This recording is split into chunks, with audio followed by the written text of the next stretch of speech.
Max Orland, Melbourne Football Club. You're listening to the Coaches Panel. This is Nat Fyfe from the Fremantle Footy Club. Trent Cotchin from the Richmond Footy Club. Scott Pendlebury from the Collingwood Football Club. You're listening to the Coaches Panel. Patrick Cooch from the Carlton Footy Club. It's Rory Sloane here from the Adelaide Crows. This is Tom Mitchell. You're listening to the Coaches Panel. For the past 8 seasons of AFL Fantasy and SuperCoach, Zach Merrett has given us 100-plus average. Can he make it 9 consecutive years?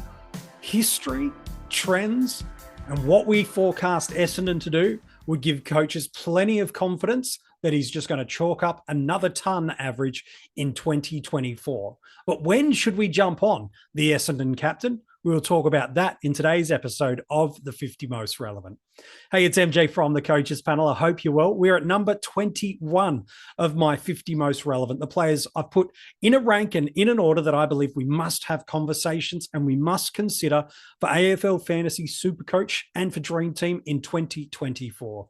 Joining me on this episode, as he has ever since we started the Coaches Panel, he's a fellow co-founder. He won Dream Team back in 2020, and I can't wait to get his take on Zach Merrett. Rids, good to have you back on the podcast. He's such a consistent player and such a fascinating fantasy prospect for 2024. And he's also one of those guys we seem to always be able to jump on at some point through the year at a slightly lesser value than what he starts at. And I think we're going to go down that path today. So let's have a go, mate. If we look at his SuperCoach season last year, that was a career-high SuperCoach year. It was a seasonal average of 116.3, means he's at a price point where he's just over 650K. 15 tons, a career-high top score last year, a 168, while over in AFL Fantasy and Dream Team, a 112.8 seasonal average means we are paying 7 figures for him across both of those two formats. 15 tons last year, 158 was his season high score, but it's just a little bit skinny of his career high, which is 172. He's just one of these fantastic players to watch. Ever since 2016, during an era of the Essendon Football Club that they do not want to speak about, he's just been incredibly durable, incredibly consistent. This guy runs all day. He finds a way to get into space and takes on the game with his kicking, his beautiful use of hands, gets out into space, takes uncontested marks, but he's not just an outside pony. This is an inspirational leader for the Essendon Football Club. Gets in and under, down and dirty, farming clearances and contests out to his teammates, willing them to come alongside and stand up with him to try to get his Bombers back into the finals mix. You can say what you want about Zach and his career, but one thing you can't say in any kind of negative light is he is all effort. He is all in. And as you mentioned, Rids, at some point in this season, we're going to want him in our fantasy side. The one thing that he does do for me is I don't think I've owned someone I've enjoyed watching as much as Zach Merrett when he's going. Like, when he goes, that ceiling is just incredible. It goes through the tens. You know, you go 110, 120, 130 at such a quick rate. Especially when the game progresses, it's just incredible. And it just doesn't seem like it's going to stop at times. He's a phenomenal scorer. He's a great player to watch and own. He is top 10 in the league last year for uncontested possession, 2nd overall, 6th for effective disposals, and 10th for disposals per game. But from a fantasy football perspective, AFL Fantasy and Dream Team, that 112 average and 15 tons, well, half of those, 7, so a little bit under half, were 120 plus. 5 of them, monsters, over 140, and 3 150 plus scores, and didn't drop his scoring under 80 for us last year. So the concern we've had about his basement and his scoring floor, he certainly in AFL Fantasy corrected that for us last year. Ranked 8th overall for points and 6th for average. So top 10 performer across every single metric we can look for. While over in SuperCoach, career high average of 116.3, 15 tons, and the conversion of hundreds to games that he could be a VC and C option for him, 9 120 plus scores, 8 over 130. And we talk about monsters. Twice last year, this guy went 160 plus and only once dropped his scoring under 88, which was a 69 all season. Top 10 for overall points, 6th for averages. And his consistency of scoring is really unmatched in almost every possible metric you can look for, Rids. 8 seasons of consecutive plus scoring. We'll talk in a few moments about the timing of when we should be targeting Zach.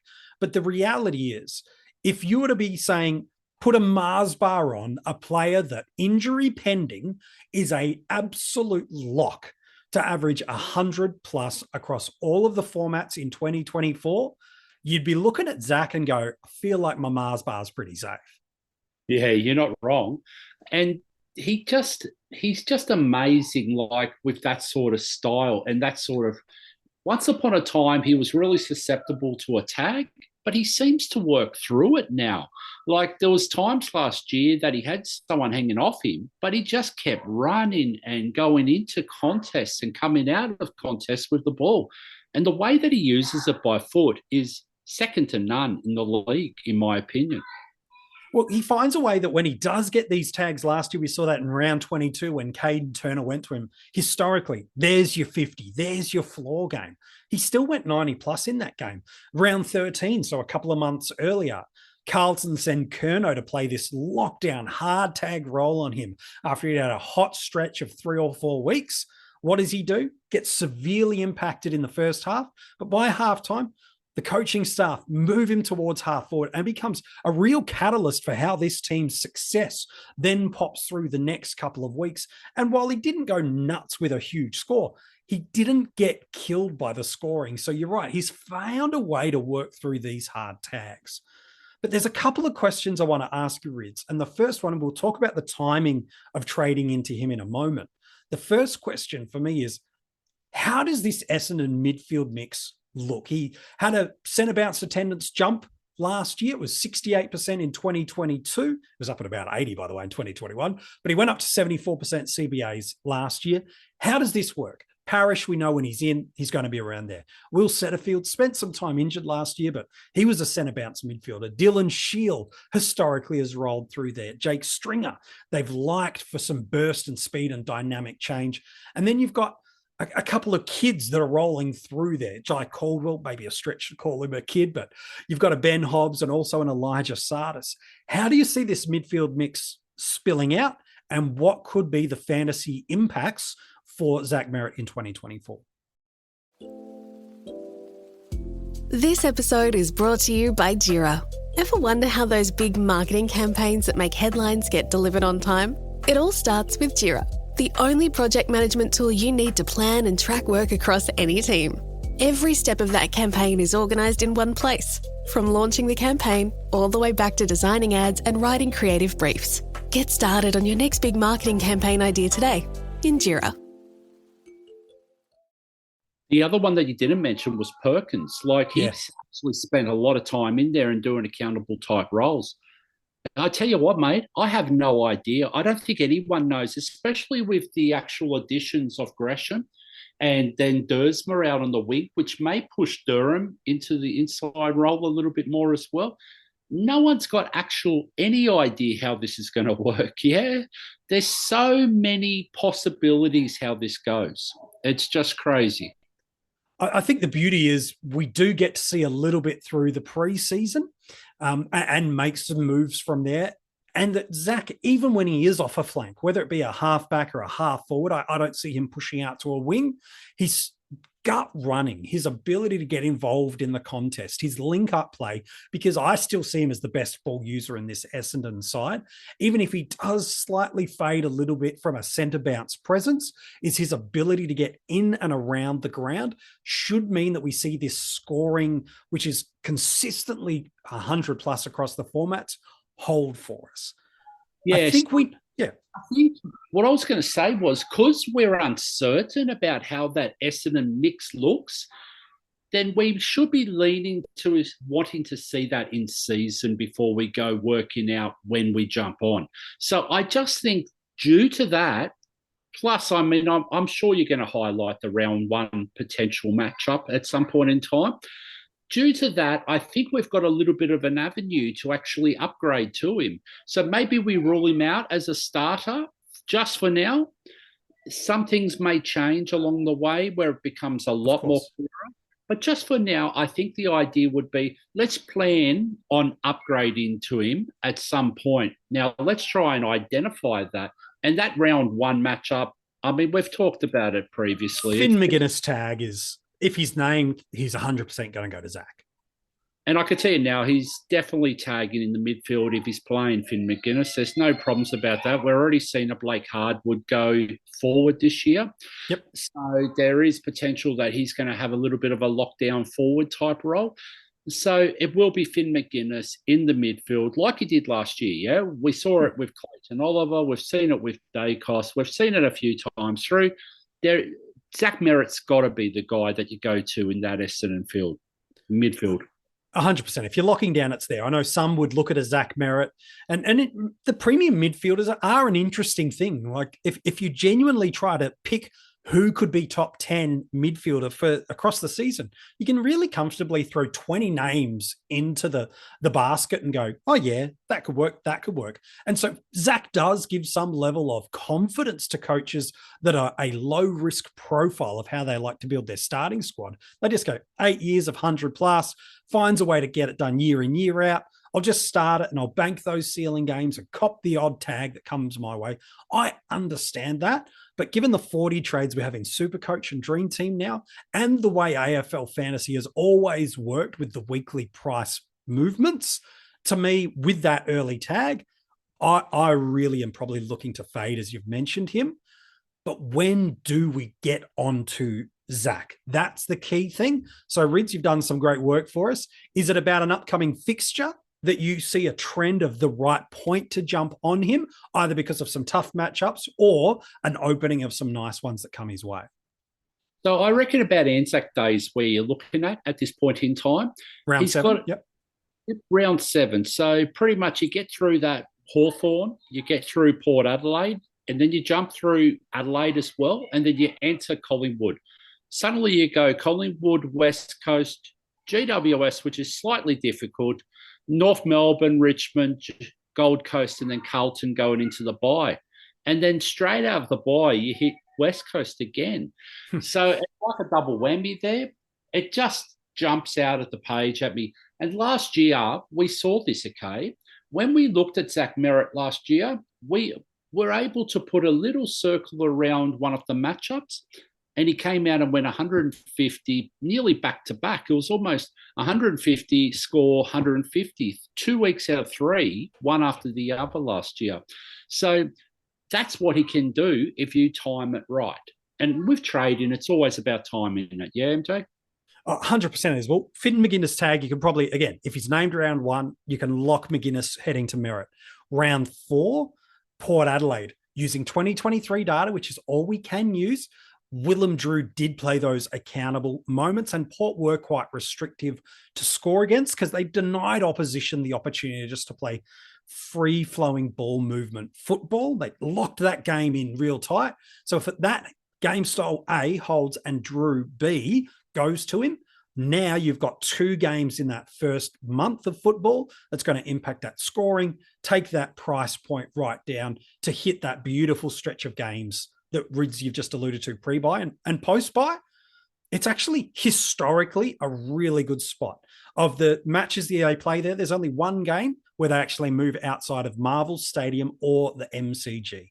And over Zach's career, there's just 4 teams in AFL Fantasy and 6 teams in SuperCoach that he doesn't have a career average of 100 plus.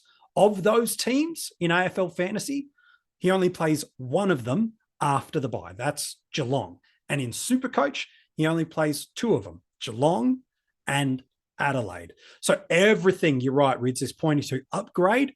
And I'm with you. If you can make him as a priority, as one of your first midfield upgrade moves at round 7 or at some point through that stretch, you're absolutely going to enjoy the ride. This episode is brought to you by United Airlines. When you want to make the most of your vacation, book with United.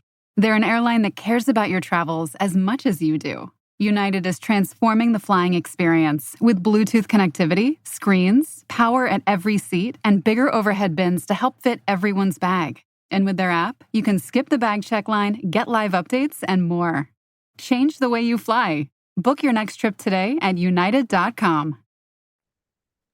So what you'll find, though, is that round 7 matchup is also going to be about when we want to jump on a Nick Dacos as well. So It's going to take a little bit of time, a bit of managing around things.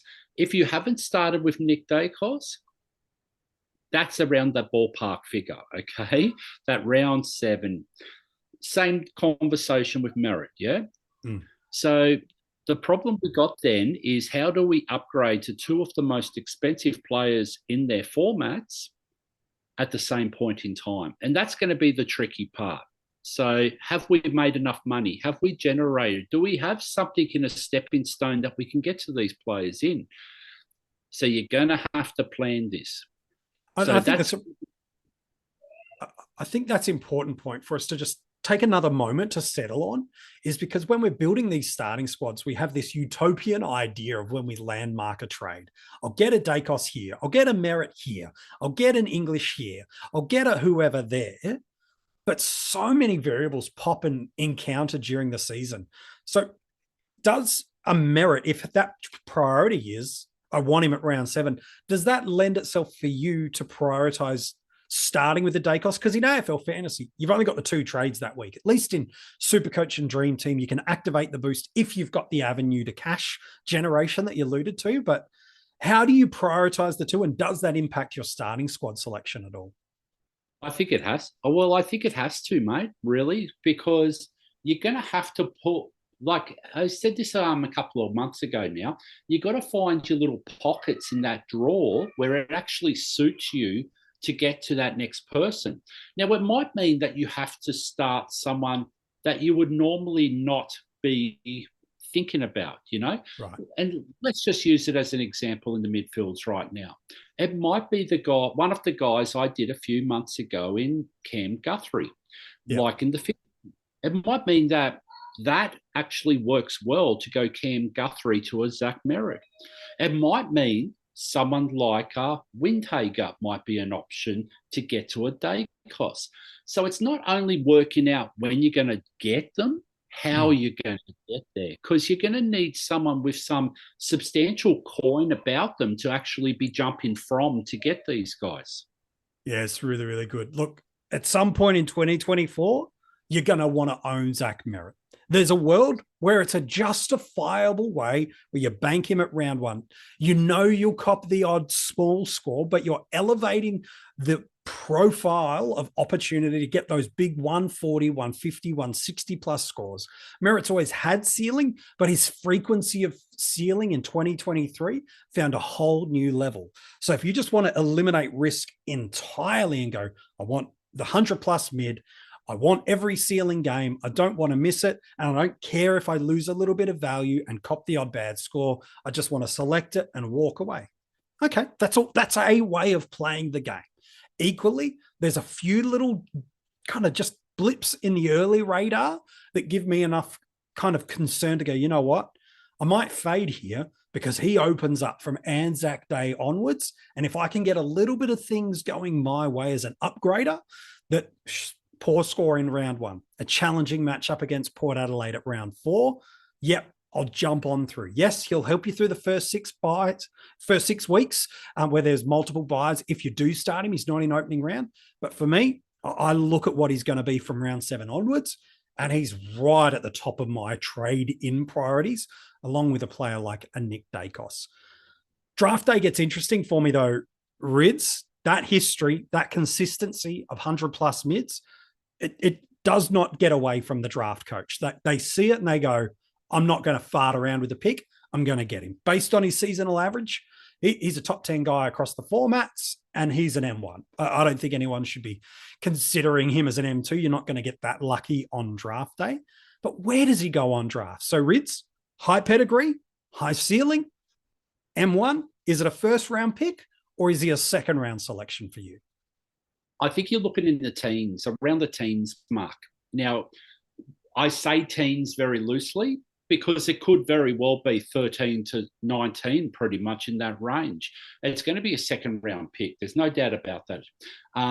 with the rucks, the way that they're situated right now, with a defender that's jumping off the screen at us, we've also potentially got a forward who, depending on the preseason game and everything else, has potential to go, or maybe even two of them, over 100 this year. And we don't seem to have a surplus of these guys. They might go a bit early as well. Someone like a Zach Merrett is nearly the first mid taken off the board due to that beautiful record you've mentioned a second ago, mate. Yeah, look, he's going to be a fantastic buy again for drafts and for classic owners. Rids, he's a fun player to look at. I think we're all at one point in time in 2024 going to want to own him, and we know it's going to be a really fun ride. Mate, thanks again for jumping on this episode of the 50 Most Relevant. Yeah, too easy, buddy.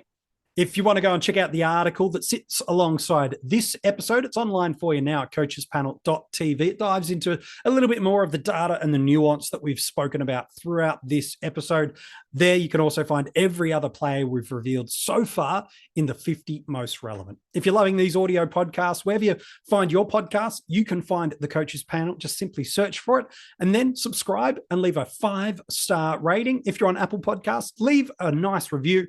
If you leave a great review, we'll probably read it out for you on an upcoming episode of the 50 Most Relevant. We'd love to give you a shout out. And new from us in 2024, we're doing these episodes on YouTube where you can go and watch and check them out. So if you haven't done that, make sure you go over, hit subscribe, got those notifications on. So as soon as an episode of the videos drops, you get an opportunity to check that out every single day this preseason. We're dropping a brand new episode.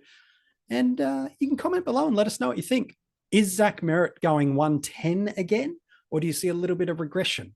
Comment below with your thoughts on what you think he'll average in 2024. In under 60 seconds, I got a clue for you about who's coming up next in the 50 Most Relevant. But if you haven't become a Patreon supporter of the Coaches Panel, we'd love you to get involved and do it. For just a few dollars a month, there is a bunch of different rewards that come your way through financially supporting the Coaches Panel. And depending on the tier you jump in, the greater the rewards that come your way. If you do love what you've got from us this preseason or over seasons prior, we'd love you to take a few moments, jump on, become a Patreon. We would greatly appreciate it. All the details for that and where you can get in touch with us across social media are in the description of this episode. So, who's tomorrow in the 50 Most Relevant? He's a player that his relevancy spiked when one player requested and was moved during the free agency and trade period. But he was not the player that moved. He was the one that stayed. And don't think he's been left behind. Rather, this has created a beautiful pathway for us in the fantasy footy community that if we wanted a player at this price range, he makes it a very compelling case to jump on because this guy has shown in limited opportunities, he could be a beast for us. Who is this guy that has now inherited a beautiful opportunity that for us in the fantasy footy community, we're going to find it hard to say no to? Find out tomorrow in the 50 Most Relevant.